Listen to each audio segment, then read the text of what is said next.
গাজায় যুদ্ধবিরতি শুরুর পর বিধ্বস্ত ঘরবাড়িতে ফিরছেন বাস্তুচ্যুত ফিলিস্তিনিরা। তবে খাদ্য সংকট ও আহতদের চিকিৎসা নিয়ে শঙ্কাও রয়েছে। দীর্ঘ বৈঠক শেষে গতকাল চুক্তিটির অনুমোদন দেয় ইসরায়েলের মন্ত্রিসভা।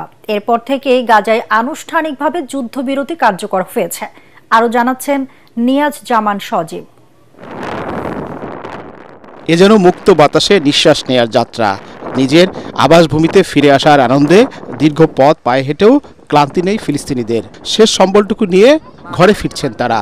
গাজায় ফিরে গিয়ে কি খাবেন বা কোথায় থাকবেন তার ঠিক নেই, তবুও যেন এক স্বর্গীয় আনন্দ। শুক্রবার সকাল থেকে জন্মভূমিতে ফেরার প্রস্তুতি নিয়েছিলেন ফিলিস্তিনিরা।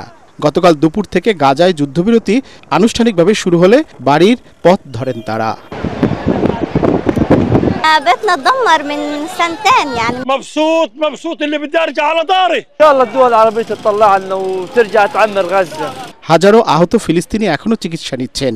প্রয়োজনের তুলনায় অপ্রতুল সরঞ্জাম দিয়ে চলছে স্বাভাবিক জীবনে ফেরার আপ্রাণ চেষ্টা। খাদ্য সংকটে ভুগছে লাখো মানুষ। ফিলিস্তিনের গাজায় টানা 2 বছর ধরে চলে ইসরায়েলের নৃশংসতা। যুদ্ধবিরতি হওয়ায় মার্কিন প্রেসিডেন্ট ডোনাল্ড ট্রাম্পকে ধন্যবাদ জানিয়েছে হামাস।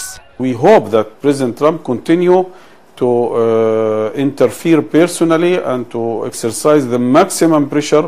চুক্তি অনুযায়ী উপত্যকাটির নির্দিষ্ট এলাকা পর্যন্ত সেনা সরিয়ে নিচ্ছে ইসরায়েলি বাহিনী। সোমবার দুপুর নাগাদ গাজায় এখনো বন্দী থাকা জীবিত সব জিম্মি ইসরায়েলিকে ফিরিয়ে দেবে হামাস। এরপর ইসরায়েলের বিভিন্ন কারাগারে বন্দী প্রায় 2000 ফিলিস্তিনিকে ফিরিয়ে দেয়া হবে। নিয়াজ জামান সজীব, এটিএন বাংলা।